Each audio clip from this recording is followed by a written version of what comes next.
Good morning. We have Dr. Bruce Snyder with us to talk about the upcoming cicada season. So first off, thank you for being here. Thank you for inviting me. I'm excited. You have some stuff you brought with us. So what is going on?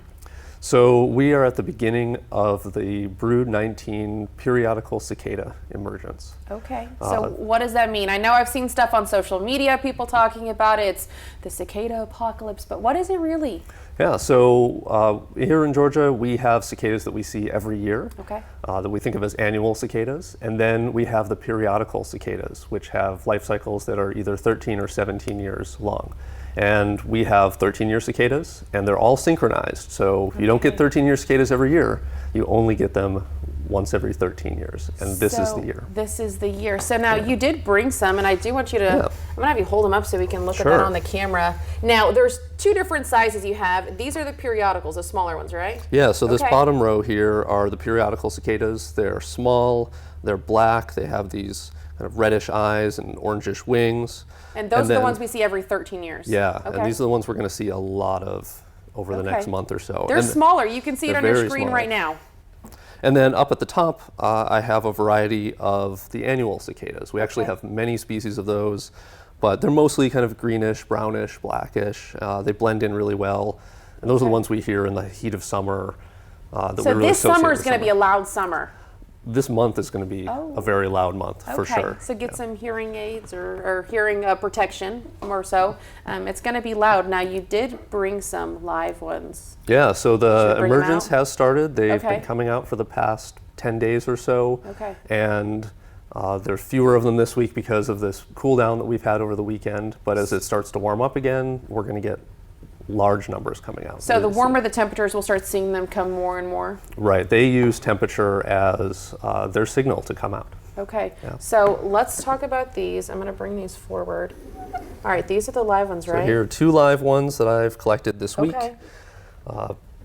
As you can see, they're pretty chill. They're calm. They're calm. They're not great flyers. They don't do a whole...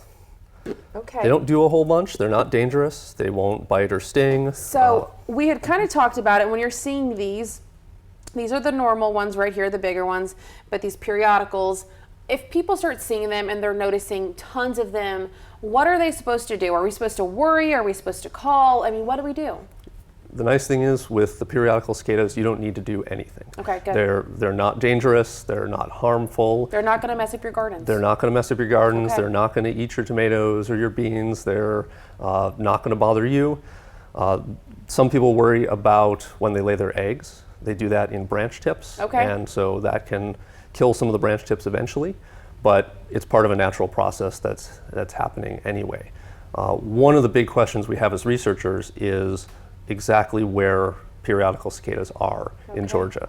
And so there are... So that's when we come to you and tell you. Well, don't come to me, but there are places when you can report them. So I would use either iNaturalist or Cicada Safari as apps where you can take a picture and post the picture, and then researchers will have that data, and we can see where periodical cicadas are coming out. All right, so I do want to we're going to pick them up. Just grab it. Yeah, so they're really chill. Okay. And they're not going to be I really trust you super right now. happy about they're sticking to this right now because they've got little tiny claws, but they will just climb on you. Come on. Okay, I'm ready for it. And they will just walk around. There you go. All right, so they're super teeny tiny. Look, you can see it's crawling right there. They're friendly. Yeah, but the good thing friendly. is definitely use that app. You can see it right there. And they're not scary, guys, I promise. And they're pretty terrible flyers, so they will fly into you and land on you, and they're just not good at it. So this is the summer. You said the next month, really the month of May is when we're going to start seeing them. Yeah, so in a lot of places they're coming out in large numbers now, but as it starts to warm up, we're going to get even more of them, and in the next week or two, I would expect to start hearing them. So the males come together and they sing, and that's how they attract mates. All right. And that singing can be quite loud. Okay, so you're going to hear some singing coming up soon from these cicadas.